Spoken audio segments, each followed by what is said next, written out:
Picture this. After decades of synchronised morning alarms with your partner, making each other a packed lunch for work, deciding who's going to do the supermarket shop on the way home from work, retirement finally arrives. Freedom is there like an open road. But wait, you're grabbing your Everest-ready coat and hiking boots while your partner's checking out the sofa like it's a long-lost best friend. You've been dreaming of conquering mountains. They've been fantasising about lazy mornings watching daytime TV. It's awkward, right? Well, today I'm diving into retirement's most unspoken challenge. That moment when your enthusiasm for newfound freedom collides with your partner's very different idea of bliss. And stick around for the parallel paths principle, or the 3 Ps I call it, a fancy term I made up that actually works way better than all of my previous failed attempts at solving this problem. And I was prompted to think about this after getting a great question from a viewer, Jamie Farrell. He wrote, "My one question would be, how do you find new hobbies and interests? I've several that I want to spend more time doing in retirement, but my wife hasn't got any at all and doesn't share any of my interests. I worry she'll be frustrated with me going out to pursue my interests while she sits at home with nothing to do. This might be a tricky one for you, as you and Sarah seem to do everything together." Jamie's question hits on something many of us feel but rarely admit: the guilt of pursuing your weird passion projects in retirement while your partner seems, adrift, possibly being overly judgmental of your extensive Gary Newman record collection. I'm speaking from experience here. Slightly insane retirement, selling everything to become global nomads. These worries were very real for me. I've always been what you might call obsessive about my hobbies. Sarah uses different terminology when I'm not in earshot, I'm sure. Whether it's producing this YouTube channel or writing stories that I know no one is ever going to read, or composing electronic music that was so dire our cats used to leave the house in disgust. I'm one of those people that tend to dive headfirst into hobby rabbit holes. Is that you? I'm interested. Tell me what your hobbies are in the comments and what lengths you've gone to in pursuing them. This could be a lot of fun to read. And quickly, just to talk about comments, I read every single comment that you submit and I read them all out to Sarah. One issue I've got is being retired and having 2 YouTube channels. If I reply to all the comments as well, I'll no longer be retired. So please do keep submitting those comments and hitting the thumbs up and all that kind of good stuff, because it means a lot to Sarah and I. We really do appreciate it. Anyway, I was worried back then about disappearing into these strange worlds while Sarah watched on from the sidelines, wondering where it all went wrong in life for her. Would my pursuits feel like I was, abandoning her? Would she replace me with a more sensible husband that likes normal things? These questions haunted our retirement planning like the ghost of bad decisions past. So what I've discovered, mostly through trial and error and Sarah's remarkable patience, is something I've called the parallel paths principle. It sounds impressive, but it's really just understanding that fulfillment in retirement doesn't require identical interests, but rather complementary journeys that occasionally cross paths, like 2 rivers flowing alongside each other, and then sometimes merging and sometimes doing their own thing, but always ending up in the same ocean. And before you start thinking that I'm being genderist, is that a thing? Is that the phrase? That isn't it. This isn't a Mars versus Venus, husband versus wife, gender-specific dilemma where man has to go and play golf, woman has to sit at home and knit. No, that's nonsense. This is about different personality types and how they seek meaning. Some people collect hobbies like I seem to collect unfulfilled projects. Others find fulfillment in ways that make more sense. Understanding this distinction is step 1 towards not driving each other totally crazy.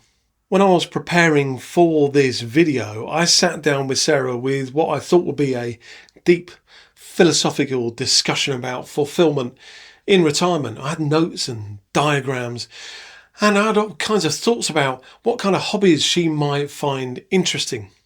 Well, as I opened this discussion up and presented her with all of this, what was her response? Well, she said, "I don't need hobbies, so don't worry about me." That was it. No existential crisis, just a calm statement that kind of stopped my overthinking in its tracks. This is where she's the sensible one in our relationship. Every relationship should have at least one sensible person within it.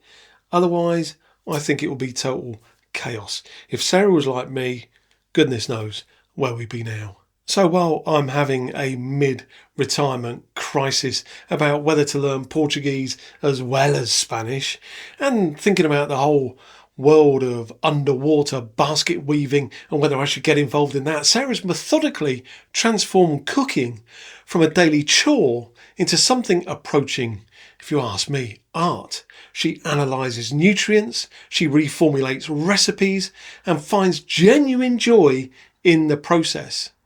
I've said recently that 2025 is the year of the big reset for Sarah and me. Since we started travelling full time, our health and weight has gone in the wrong direction. If you want to know more about that, head over to our other channel. It's linked in the description below this one, because that's where we talk about our life and all the things we do to change stuff up. And it's, we think, quite interesting, and that's where we have all the fun. But Sarah, she's the driving force in changing how we eat. I can't remember the last time I tasted chocolate or had a burger, and that's through choice, because of the amazing meals Sarah is serving up, and my waistline is testament to her great work. So how should you approach this delicate issue? Well, there are 4 dimensions of retirement harmony. Firstly, choose hobbies that won't lead to early onset boredom. Look for activities with a scope for expansion. For example, I would imagine once you've learned how to knit, that's it. You just keep knitting. You're essentially doing the same thing over and over, just coming up with different colours maybe, or different garments to make. Knitters, don't come after me in the comments. I have no expertise here at all. But conversely, chess, grandmasters in their 80s are still discovering new depths to the game, and they're always learning. So think of things that can give you more depth as you get deeper into your hobby. And this becomes increasingly important as we age. Activities that continuously challenge you create cognitive reserves, like, I don't know, mental emergency funds for when you can't remember where you put your glasses. Normally, you find them sitting on top of your head, which seems to be a daily occurrence for me. Consider pursuits that keep evolving and growing with you, rather than the ones that have a skill ceiling that you'll hit after 6 months and all you're thinking about is knitting another jumper. Next, you need to water the plants already growing in your partner's garden. So rather than forcing entirely new interests on your partner, for example, ask me how well that worked in my campaign to get Sarah interested in making electronic music deep into the night. Nurture what's already growing there. With Sarah, her cooking example, instead of suggesting she needs a real hobby, I might say, these meals are incredible, because they are. Have you thought about creating your own cookbook of your recipes? This approach acknowledges their existing interests while gently opening doors to expansion, where hopefully there are exciting new things for them to go deeper and for them to discover, should they so choose to do so. Thirdly, create intentional crossroads. Schedule deliberate moments where your separate interests temporarily collide. If you're a photographer, for example, and let's say your partner's a gardener, perhaps come up with a special photography project where you're photographing their garden. In fact, this is something that Sarah and I actually did. As I mentioned a moment ago, I'm no gardener, but I am a big fan of a British musician called Gary Newman, he's still around today. He turned, I think, 65. No, even older than that. Yeah, he's getting old.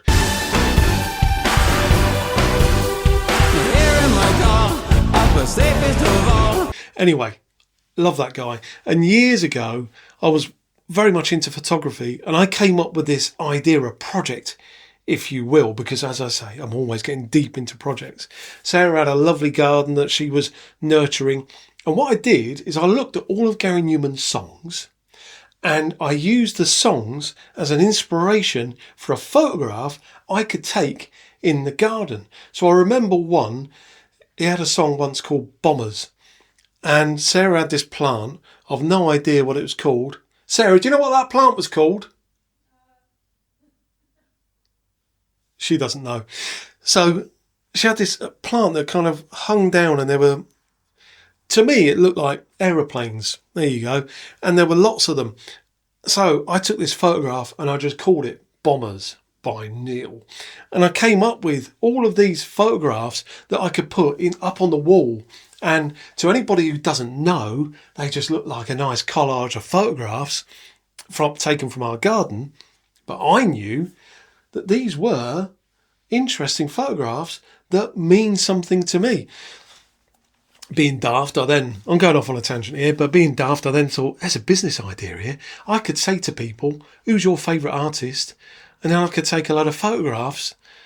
Yeah, it was a bad idea. But if any of you pick up on that idea and go, hey, that's a good idea, let me know how it goes, will you? Because I thought all the time there'd be legs in that. Anyway, I digress again. Fourthly, bridge building. And that is through mutual incompetence. One of the most powerful ways to connect is through shared learning experiences, where you both equally are terrible at something new. There's nothing like mutual incompetence to just bring you both together. For example, when Sarah and I were in Thailand, we enrolled in an intensive self-defense course, something that neither of us knew anything at all about. The vulnerability of learning something challenging together, fumbling through techniques together, laughing at our mistakes, we created a unique bond. I spent 3 days with a bruised ego after Sarah managed to flip me onto my back with alarming ease. So for Jamie, this might mean finding a completely neutral activity where neither of you has any expertise. Perhaps it's a cooking class, focusing on a cuisine that you're both unfamiliar with, or setting up a still at home to make your own gin. Now that sounds like a fabulous idea, and we'll put it on. Sarah, put that on the list for when we do settle down one day. We're going to set up a still at home and make our own gin, all right? Okay. Think of retirement interests as reflecting 2 fundamental personality types: gardeners and mountain climbers. Mountain climbers, like yours truly, not literally at all, but we seek peaks to conquer. We're energised by clear goals and visible achievements. Our satisfaction comes from reaching new heights. Gardeners, however, like Sarah, find fulfilment in nurturing growth. Their work is cyclical rather than linear, focused on maintenance and subtle improvements. Their satisfaction is derived from flourishing ecosystems that they're creating themselves. Neither approach is superior, neither is right or wrong, though gardeners tend to have fewer stress-related health issues and don't bore people at parties quite as much as people like me. The secret is recognising these different temperaments rather than trying to convert your partner to your approach. So different doesn't mean deficient. Curiosity beats conversion, and connection needs crossroads. And look, when Sarah and I started planning for retirement, we were coming at it from totally different directions.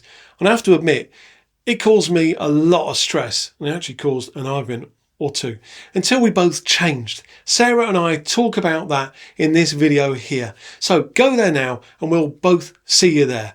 Hope this video has been interesting and helpful. I'll see you next time. Bye for now.